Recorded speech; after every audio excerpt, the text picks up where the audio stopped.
formar e pôr em ação fisioterapeutas de excelência. Está entrando no ar mais um episódio do nosso podcast UTI Informa e Ação. Eu sou Sancler Bernardes, fisioterapeuta intensivista, e se você quiser falar comigo, me chama no Instagram, no @SanclerBernardes. Olá, pessoal, sejam todos muito bem-vindos. Eu sou a Débora, fisioterapeuta intensivista, e você pode me encontrar no @movimenta_UTI. E juntos você nos encontra no @UTI Informa e Ação. Aqui, né, no nosso encontro semanal, que pode ser no YouTube, pode ser no Spotify, na sua plataforma preferida, fazendo o que você quiser fazer enquanto você escuta o nosso podcast. Malhar, estudar, cozinhar. Isso, né, no transporte, aqui em São Paulo é no transporte que as coisas acontecem, durante os deslocamentos. E também, pessoal, lá no @UTI Informa e Ação, vocês conseguem ver mais informações sobre a gente também, sobre o nosso trabalho, outras coisas que a gente tem muito bacana acontecendo, né? Então, cursos, livros, a gente tem uma comunidade que a gente sempre está enviando, né, newsletter, avisos de cursos, enfim, coisas que valem a pena. A gente também tem uma comunidade no Apoia-se, para quem não conhece. O Apoia-se é um grupo que foi feito para apoiar as coisas, e aí a gente está dentro do Apoia-se com o apoio para o podcast. Então, é um lugar onde você pode entrar para apoiar o nosso podcast, financeiramente falando, com valores bem tranquilos de serem apoiados. E a gente, em contrapartida aí, para agradecer esse apoio, a gente envia todo mês um material para quem está lá com a gente, um material complementar, né, um material de estudo, um material de atualização com relação aos temas do que a gente falou, tá bom? Então, dá uma olhada lá que vale muito. E a gente também tem enviado vários vídeos, né, quase que umas mini palestras, assim, mini conversas, para quem está no Apoia-se também, e normalmente aí é algum outro tema, né? A gente tem pegado os temas que têm soado, assim, na nossa semana, no nosso mês de alguma forma, né? Ou na nossa pesquisa, ou na nossa prática clínica, e aí a gente transforma isso em vídeos educativos de atualização, e envia também para o pessoal que está no Apoia-se para a gente, tá bom? Aproveitando para mandar Estamos abertos obrigado. também, quem que tiver algum tema de interesse, né, e quiser que a gente discuta e coloque isso em pauta aí na newsletter, nos vídeos, pode procurar a gente também. Exatamente. E aproveitando só para mandar um obrigado e um abraço para quem está com a gente lá no Apoia-se. Bom, e aí hoje o nosso tema é restrição ao leito. Parece um pouco estranho, né, Sancler? Porque a gente vive falando de mobilidade. Será que ele está estimulando isso, né? Que absurdo. Esse povo doido mudou de lado. Será que a gente mudou de lado? E, na verdade, a gente não mudou de lado, mas há de se defender em alguns momentos, de algumas formas, a restrição ao leito, né, gente? A gente precisa lembrar que, por muitas vezes, ela é a segurança do paciente também, né, essa restrição ao leito.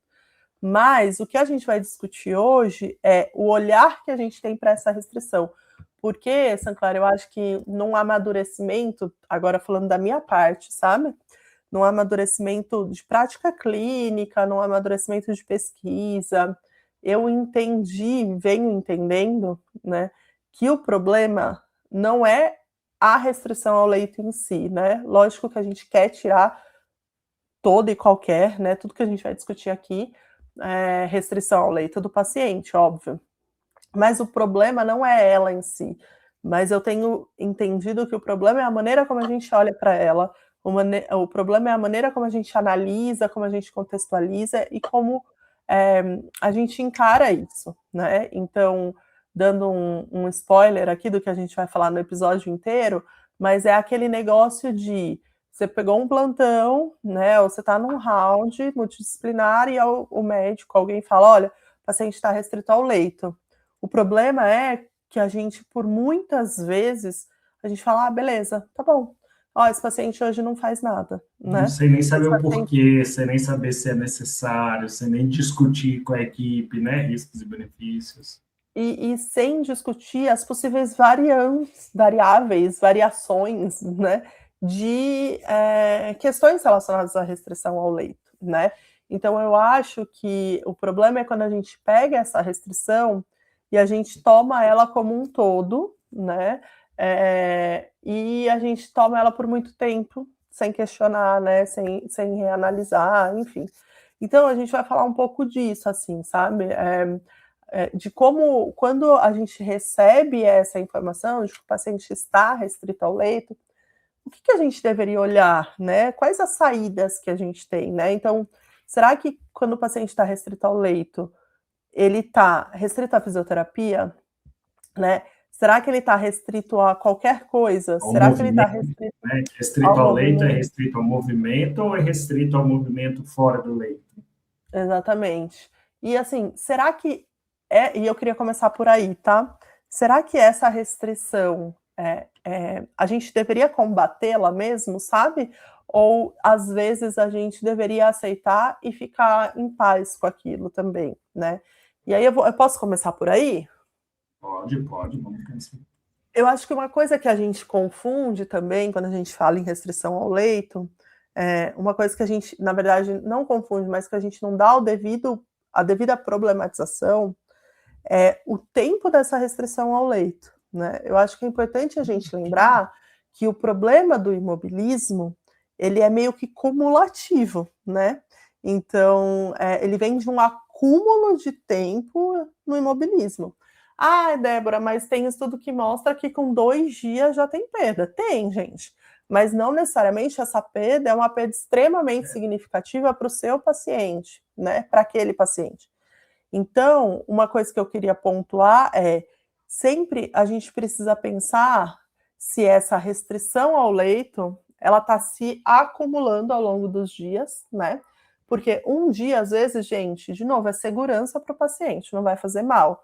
Agora, começou a ficar 2 dias, 3 dias, 4 dias, 5 dias, aí talvez a gente realmente tenha que encarar alguma coisa aí de frente. E, Sancler, para qual paciente, né? Porque, veja, se for para mim, né, se hoje eu internar na UTI e me falarem, ó, você tem que ficar 2 dias sem se mexer, e se hoje a minha avó internar na UTI e falarem para ela, tem que ficar 2 O dias sem se impacto é mexer, outro. o impacto é outro, né? Então, assim, a restrição ao leito tem que estar contextualizada nesse sentido também. Para que paciente é? Né? Porque talvez pela minha avó eu brigaria, como você disse lá no começo, o risco e o benefício, e eu brigaria para a gente, não, ó, o risco é muito, o benefício de movimentar é muito maior do que o risco. Mas para mim, talvez eu falaria, não é uma briga que eu vou comprar, pelo menos por Se eu ficar enquanto. hoje aqui, não tem problema e tá bom, né? É. Eu acho que é fantástica essa observação, Débora. E eu penso assim, vou fazer uma analogia da restrição com balanço hídrico. Um balanço hídrico positivo, ele é ruim.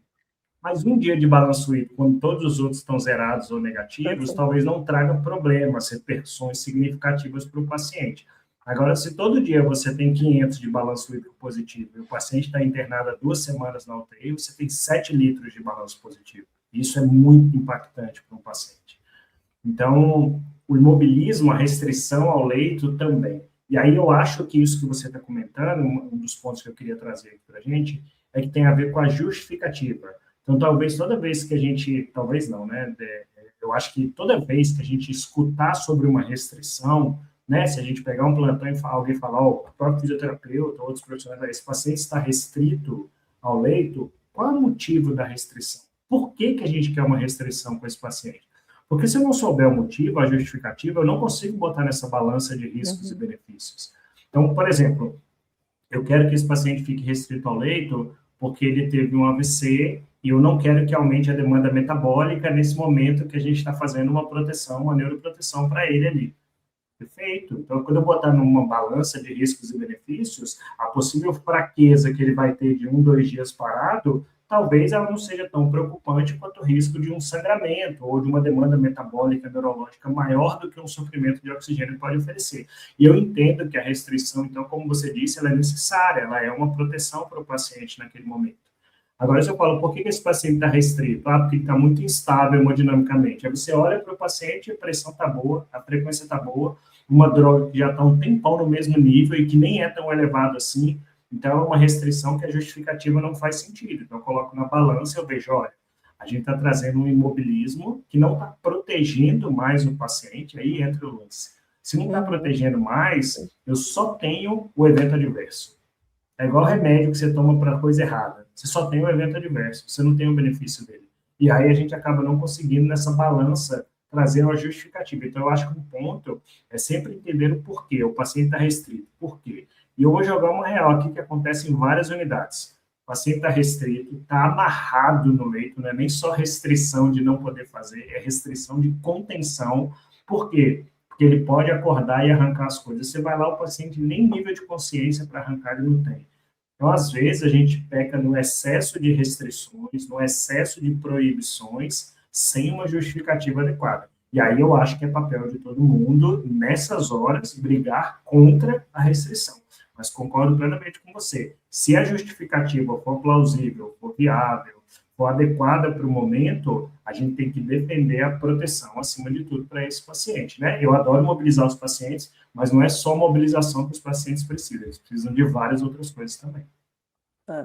Não, e eu vou fazer o contraponto, né, do que você fez, né, de às vezes ele tá lá super restrito e não tem indicação, mas existe o outro contraponto também, né, de que às vezes a equipe, o médico chega pra gente e fala, Débora, segura hoje a mobilização desse paciente, né, e a gente não quer, né, e de repente, quando você olha o cenário, você fala, meu, faz sentido segurar hoje, sabe? Pra que eu vou expor, por exemplo, eu vou dar um exemplo, não sei se já falei aqui, né, mas um exemplo que às vezes eu vejo é, por exemplo, é um paciente com uma via aérea difícil, né, tá entubado, mas é uma via aérea difícil, e ele vai ser estubado amanhã, né, para que eu vou pôr esse paciente sentado, entendeu? Aí vamos supor que hoje daria para pôr ele sentado, não deu ainda, hoje dá, mas amanhã provavelmente vai estubar.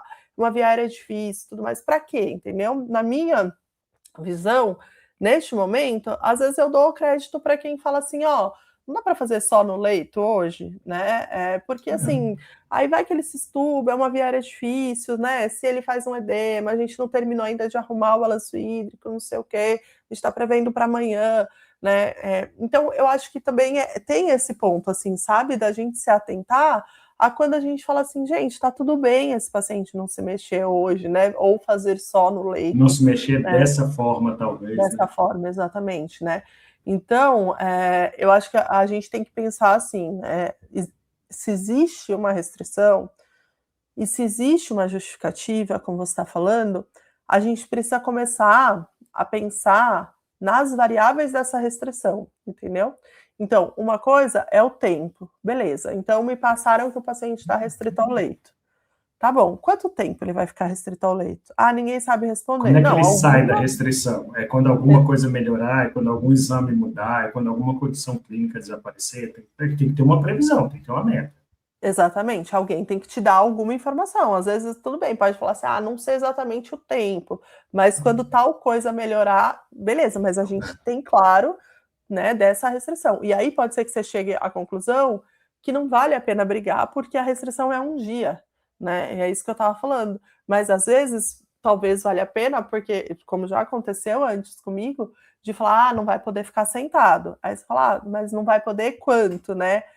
Débora, não sei, até sei lá o quê, porque tá com vácuo e não sei o quê, e a equipe, aí você fala assim, tá, mas esse vácuo vai ficar aqui 2 meses? Esse paciente vai ficar 2 meses? Não, então a gente precisa achar um outro caminho, né? Então, essa análise do tempo que a restrição, muito provavelmente, né, se propõe a acontecer, ela precisa entrar ali na variável para a gente entender, né, para que lado a gente vai, quanto a gente vai achar outros contextos, e enfim, né? Então, acho que o tempo da restrição tem que entrar nessa conta, né, para pesar o quanto vai ser um problema para o paciente. Para fazer esse balanço. Para fazer esse balanço, exatamente. A segunda coisa você também citou lá no começo, mas eu queria destrinchar um pouco mais, né? É o tipo de restrição, né? Porque nem toda restrição é igual, né, Sinclair? Exatamente. Eu acho que, assim, restrição são várias restrições, e eu acho que a gente vê Camadas, isso né? várias camadas. E a gente, culturalmente, a gente viveu uma época de uma fisioterapia muito defensiva, e talvez isso fazia jus no começo das nossas intervenções na UTI, que a gente era muito binário. Faço ou não faço fisioterapia? E aí, essas restrições a gente precisa entender. É só você abrir o consenso de experts sobre as recomendações, os critérios de segurança, a gente fala, vira e mexe, fala dele aqui. O verde é fazer, liberdade total, o vermelho seria uma restrição e o amarelo discutir. Só que quando você vai analisar o que os experts colocaram, eles ainda separaram entre movimentação ativa no leito e fora do leito. E tem várias situações que você tem uma restrição para atividades fora do leito e não tem essa restrição para atividades no leito. Então, sei lá, um balão intraórtico. Você tem uma restrição de sair andando com um paciente com balão intraórtico, mas você não tem uma restrição de fazer isso no leito. Então, é importante conhecer o que é que está sendo restringido do paciente, porque às vezes a restrição não, ele não pode sair do leito para tomar banho porque ele não tem monitorização durante o banho. Mas às vezes você vai fazer, tem uma monitorização intensa que você não corre esse risco. Às vezes não é o caminhar que está restrito para o paciente no momento, é o ficar no ambiente sem a monitorização. Então, tem muita coisa que precisa ser discutida. A restrição ela não é tão simples, ela não pode ser transformada em algo tão simples assim. Não, eu acrescentaria ao que você está falando, que além de no leito ou fora do leito, a gente ainda pode pensar em restrições específicas para tipo de exercício, né? Então, assim, às vezes você tem a restrição, sei lá, por algum motivo, sei lá, um paciente, por exemplo, neurológico, né? Que tem risco de vasoespasmo, aí você fala, eu vou restringir os exercícios resistidos, por exemplo, né? Porque ele faz valsalva, enfim, né? Ou, eu tenho uma restrição para esse membro. Isso é clássico, acho que eu já falei aqui. É clássico na nossa UTI a gente ter paciente da ortopedia e da cirurgia plástica, aí o paciente está lá com vácuo, alguma coisa, e aí eles falam, tá restrito ao leito. Aí você fala, mas por que ele está restrito ao leito? Porque ele não pode fazer descarga de peso nesse pé, né? Então, eu falo, calma, então a restrição é a descarga de peso no pé. Mas ele é Se eu pegar forte, ele uma é jovem, ele muleta e fizer uma consegue ficar em pé descarga com um pé só. contralateral, daria certo, né? Exatamente, né? Então, assim, a restrição é a quê, né? Como você bem colocou, são camadas, né? Então, pode existir aquele paciente que efetivamente existe uma restrição absoluta, né, para o movimento, né? E aí, que são aqueles sinais vermelhos, enfim. Tem aquele paciente que tem a restrição para postura alta, para postura baixa, né? Para sair longe do leito por algum motivo, né? E tem aquele paciente que tem a restrição a algum exercício específico e que também precisa ser considerado, porque aí você pode mudar o plano terapêutico, fazer outro exercício, né? Esses dias a gente estava com um paciente que tinha foi um acidente e aí a barriga muito aberta. E aí estava com vácuo para tentar fechar, né?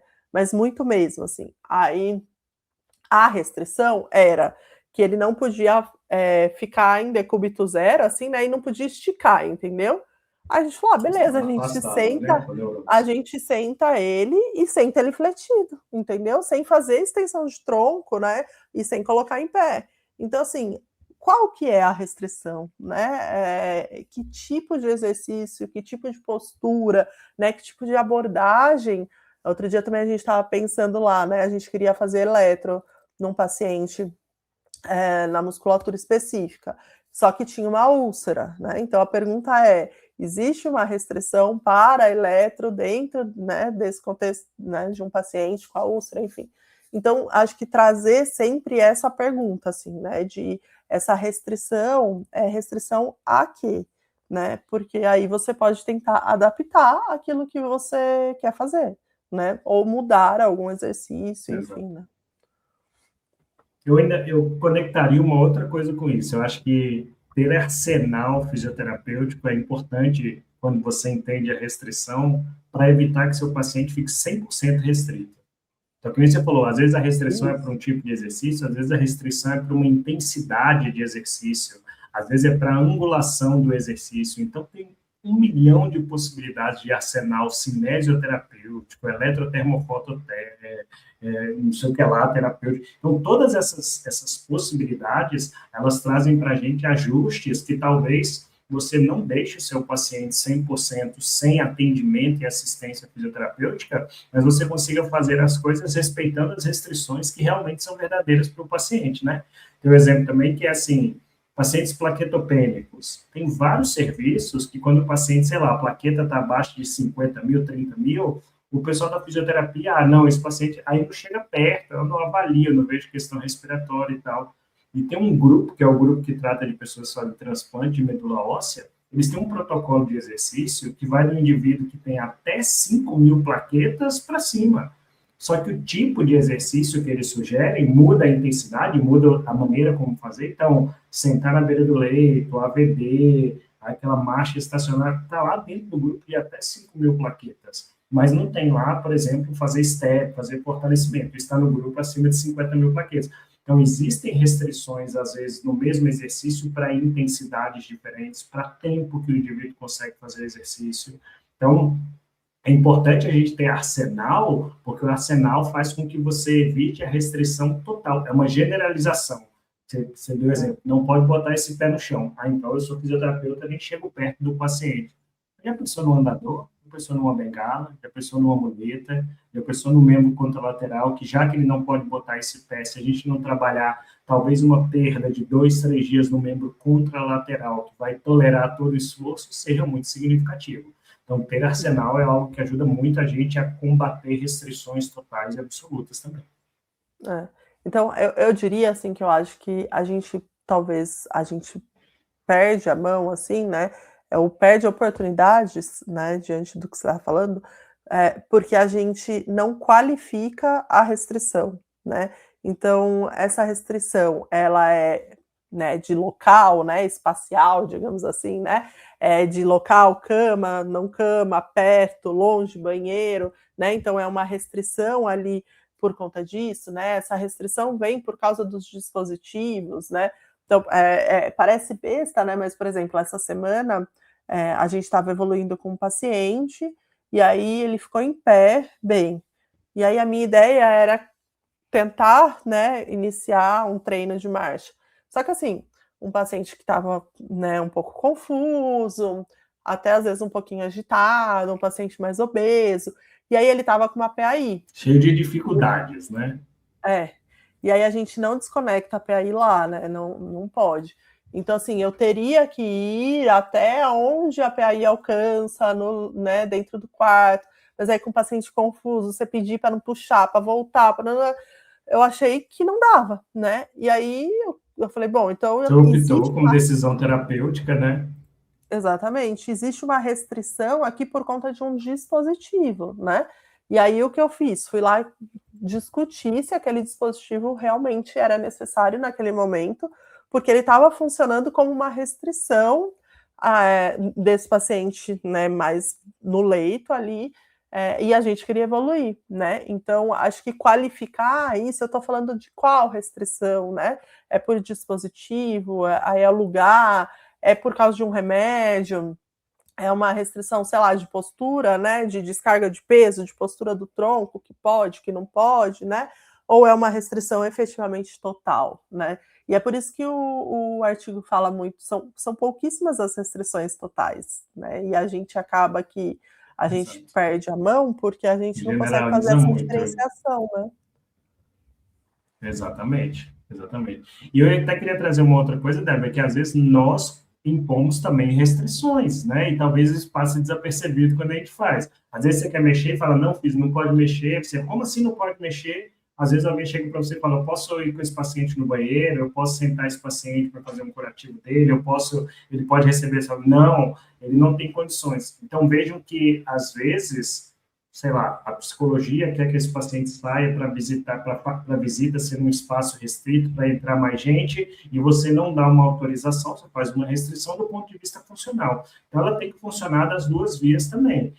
Toda restrição, ela tem que ser identificada, o motivo, e tem que ser pesado numa balança de riscos e benefícios, assim como a gente pede. Se eu falar, ó, esse paciente não tem condições de ir no banheiro, eu vim pegar ele e levar para o banheiro, se caiu, eu vou falar, tá vendo? Eu avisei que não era para tirar ele do leito. E vice-versa. Se alguém falar, ó, não mexe nesse paciente, não bote uma descarga de peso aqui nessa cirurgia ortopédica específica. Você fala, não, mas tem que colocar. Aí quando você coloca, sei lá, o alinhamento sai, tá vendo? Eu avisei que não era. Então, também traz uma coisa que entender que é uma via de mão dupla é a gente trabalhar e tentar ter uma corresponsabilização e um respeito mais pelas outras opiniões também. Porque senão a gente entra naquele que o fisioterapeuta, como ele quer movimento, não importa o que aconteça, ele vai sempre movimentar o paciente. E aí isso a gente perde a mão, como você disse, muitas vezes. Então é importante também a gente entender que é uma via de mão dupla e tentar respeitar. Não é respeitar, eu queria que todo mundo entendesse. Eu não estou falando aqui para você, qualquer um que falou que está restrito, você vai falar ok. Mas é tentar entender que nem sempre a minha proposta terapêutica é a maior prioridade para o paciente naquele momento. Às vezes a minha proposta terapêutica está numa fila, ela está lá embaixo na fila das prioridades. E aí a gente falou, né, disso, de qualificar a restrição. Eu queria voltar só um pouquinho também numa coisa que a gente já falou que eu esqueci que eu ia comentar. Então, acho que além de qualificar essa restrição, a gente precisa colocar aí, né, uma métrica dessa restrição, né? A gente falou, tá bom, né? Qual é o tempo que essa restrição vai durar, né? Enfim. E aí, eu acho que uma coisa muito importante, sabe, Sancler? A gente, além da gente ter, e entra um pouco no que você está falando de responsabilização, a gente vai cronometrar, né? Ficar nessa métrica da restrição do tipo para o médico, né? De repente, tá bom, então são quantos dias? São 2 dias, beleza, 2 dias, né? Eu acho que a nossa parte também é ir acompanhando esse paciente e medindo quais têm sido, né, os problemas, né, os impactos dessa restrição, né? Então, vou dar um exemplo aqui rápido, mas a gente de repente fala, não, tá bom, né? Chegamos à conclusão, realmente esse paciente vai ficar restrito ao leito e não pode fazer nenhum exercício, né? Então, de repente, tá bom, como que eu vou medir o impacto disso para eu poder contra-argumentar a hora que eu começar a falar, agora está passando de todos os limites, né? No sentido de, agora o prejuízo está sendo muito grande. Então, se, por exemplo, você restringe um paciente para qualquer uma desses tipos que a gente falou, e você não tem métricas para mostrar que essa restrição começou a levar a balança do prejuízo lá para cima, fica difícil de argumentar também, né? Então, assim, é aquela coisa de que a gente não mede nada, a gente não mede uma força no início, aí o paciente está restrito 3, 4 dias. A gente não consegue nem falar assim, sabe? É um absurdo tá que ele vai ficar fraco. Você está medindo? Exatamente, né? Então, isso era outra coisa que eu queria MRC, dinamometria, PI Max, são todas coisas. Hoje em dia, ultrassonografia, área de secção transversa de um músculo, ecogenicidade. Você tem milhares de possibilidades de maneiras de estar quantificando isso, falando, ok, eu entendo, a gente está assumindo o risco dessa perda, mas deixa eu ir quantificando, vai chegar uma hora que essa perda a gente não pode perder mais. E outros sinais, né, Sancler, que a gente começa a ver num paciente, né, quando essa restrição começa a ter um impacto muito positivo, muito negativo, né, desculpa. Por exemplo, é aquele paciente que de repente não era ao repouso, ele não era tão taquicárdico, e agora ele está ficando taquicárdico, né, que você já começa a falar... Tipo, descondicionando, né? Um paciente que às vezes, por exemplo, né, agora só de subir o decúbito do leito, o paciente ficar com tontura, né, imagina a hora que ele ficar em pé, né, então a gente já começa a ver uma questão de hipotensão postural ali relacionada ao fato de ele estar muito deitado, né, então às vezes não é só o músculo, né, mas esses outros sinais, e até delírio, por exemplo, né, da gente falar assim, a gente não está dando esse paciente, a gente deixou ele completamente, né, restrito ao leito, e aí a quantidade de estímulos caiu absurdamente, esse paciente está entrando em delírio, né? Então... Uma escala, tá vendo isso de maneira seriada, né? Exatamente. Então, acho que esse é outro ponto, assim, né? Se a gente vai cobrar do médico, né, o tempo, né, e acompanhar esse tempo de restrição, eu acho que da nossa parte, a gente tem que acompanhar os prejuízos que está trazendo para chegar nesse momento de falar, gente, parou, vamos achar outra solução, porque desse jeito que está indo, o buraco vai afundar cada vez mais, né? Então, acho que Acho que esse isso muda a ação do profissional, né? E você está falando, eu acho que é o que a gente vem conversando aqui em vários episódios, que assim, a gente não pode ser um profissional fica sem mexer, fica fraco, isso é ruim, por isso eu tenho que movimentar. Não. Tudo tem justificativas e um raciocínio clínico muito mais profundo. Né? O que a gente está falando aqui, a balança de risco e benefício, o tipo de intervenção, o impacto que a não intervenção causa. Então, quando você é um profissional que começa a somar todos esses pontos, todos esses fatores, o que você vai fazer, ou até deixar de fazer, passa a ter um impacto positivo muito maior. Você sabe com mais precisão a hora que você tem que intervir, o tipo de intervenção que você tem que fazer, e até o tipo de intervenção que você pode e deve abrir mão naquele momento. É algo extremamente interessante. E eu acho, inclusive, que a gente tem que operacionalizar isso. Como? Incluir isso numa passagem de plantão. Existe algum tipo de restrição? Qual é o tipo? A restrição é para ficar de pé com apoio. Então tá bom. Essa restrição tem uma previsão de até quando? Qual é o ponto que vai ser avaliado para a gente saber se está perdendo? E qual é o ponto que está sendo avaliado pela equipe para mostrar que o paciente saiu da restrição? Se a gente coloca isso em discussão, isso pode ser feito na nossa passagem de plantão direta, como pode ser feito também como um ponto de visita multi.